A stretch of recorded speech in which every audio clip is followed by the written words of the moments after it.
Қарт Жамбыл мен Бауыржан Момышұлының кездесуі. 1943 жылы қараша айында Бауыржан Момышұлы майданда қатты жараланып, госпитальға түседі.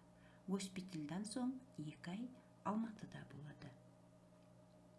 2 ай демалысыңыз біткеннен кейін Алматыдан бірден майданға қайттыңыз ба, Бәуке? 2 айдан асыңқырап қайттым. Жолда жуалға соқтым. Одан бұрын енді бірер күнде қайтамын деп әзірленіп жүргенімде бір күні Сәбит: «Әй, Бауыржан, мен бір білместік істеп алыппын. Кешір, ұят болды», деді сол үйден түстік ішіп отырғанымызда. «Не боп қалды, Сәке?» «Біз бүгін кешке қарай Жамбыл қарттың ауылына барып келейік. Жәкеңнің алдын көріп, сәлем беріп қайтқаның орынды болады». «Жарайды». Сол күні кешке Ұзынағашқа бардық. Жамбылдың үйіне кіріп, бір бөлмесіне жантайып жатқан жұдырықтай ақсақалға сәлем бердік.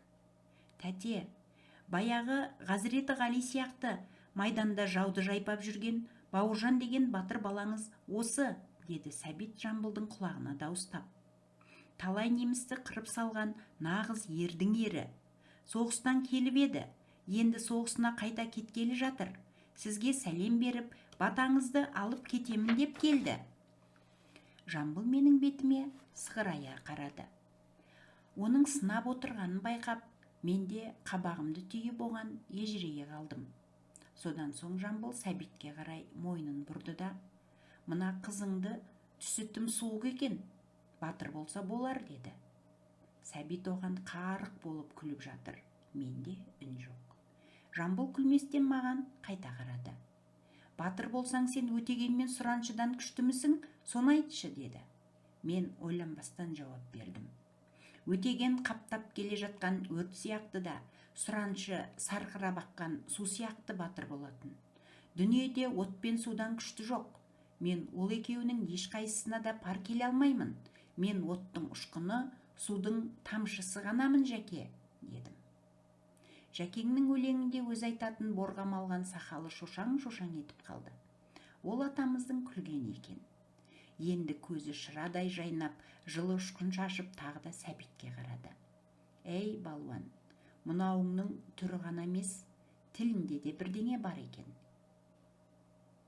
Бүгін сендер қоныңдар», деді Жәкең. Сәбитті мол денесіне байланысты ылғи осылай балуан шолақ деп атайды екен.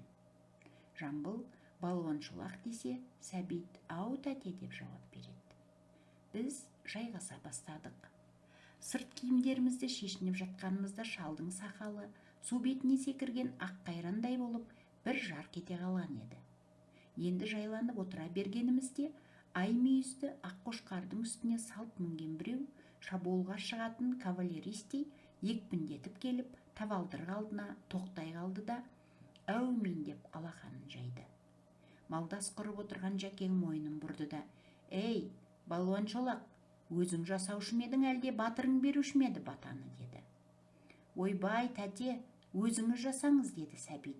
Жамбыл алақанын жайды да: «Батырдың жолы болсын, самсаған қолы болсын, түсі де суық екен, ісі де долы болсын, Алла акбар», деп бетін сипады. Аққошқар ауыз үйде сойылып жатты. Бір кезде ішек қарны аршыған әйелдердің де дыбысы естіле бастады. Олардың үстіне сырт жақтан мұрнынан міңгірлей сөйлеп тағы біреу келді. Екіндіде елге сүйкімді қонақ келеді деуші еді. Бір қадірлі қонақ келген-ау тегі. Ойбай-ай, шарбысынай ақтарылып жатқан. Тура бір тегінемай түсіпті ғой. «Өй, мыналарың Жәкемнің ең сыйлы қонаққа соям деп жүрген ақ мүйізді ақ қошқары ғой. Қарақтарым-ау, кім келгенін айтсаңдаршы өздерің». Осылай деп есіктен төртбақ денелі жалпақ бет біреу кіріп келді. Келді де: «Ой, айналайын, жүрген жері құрт Сәбитімнің өзі екен ғой. Әйтпесе Жәкем ай мүйізді ақ қошқарды кімге сойушы еді? Өзім де біліп едім-ау», деп қос қолдап келіп Сәбиттің алақанын алды. Содан соң бұрылып маған қарады да: «Мына лейтенант кім?» деп деді Сәбитке. Лейтенанттың бір әрпін қымқырып жіберді деп ойладым ішімнен. «Ой, Ғали, қара бассын сені», деді Сәбит. лейтенант емес, полковник Бауыржан Момышұлы ғой? Ойбай қалқам, атыңа қанықпын, тек мынау жұлдызға ғана шорқақпын. Келші бері бетіңнен сүйейін деп бетімнен сүйді. Сөйтсем ол Жамбылдың сол кездегі әдеби хатшысы, атақты ақын Қали Орманов екен. Ауыл адамдары жиналып, солармен әңгімелесіп, Жәкеңнің соғыс, майдан жайындағы әртүрлі сұрақтарына жауап беріп, ұзақ отырдық.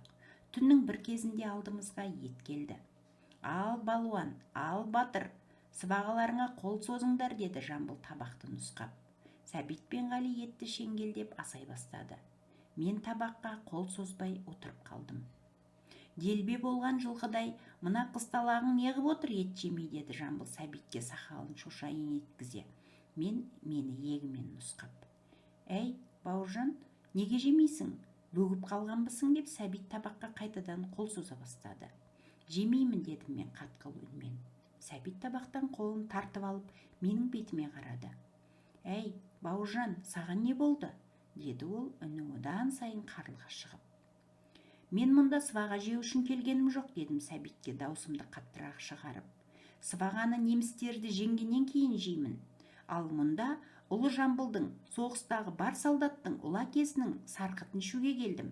Ол үшін Жәкең анау тұздыққа сақалын батырып ұрттасын да қалғанын табақтың үстіне құйсын. Мен етті сонда ғана жеймін, және барлық солдаттарға Жәкеңнің сарқытын ішкенімді айтып барамын.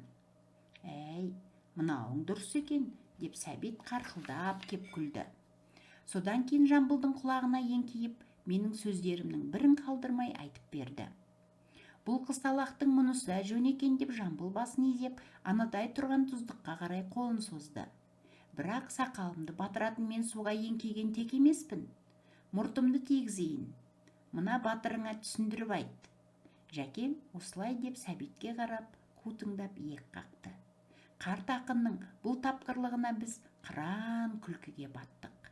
Сөйтіп Жәкеңнің жүзін көріп, қолынан дәм татып, төрінде жатып қонақ болып аттандым. Ертеңіне пойызға мініп, майданға қарай бет түзедім.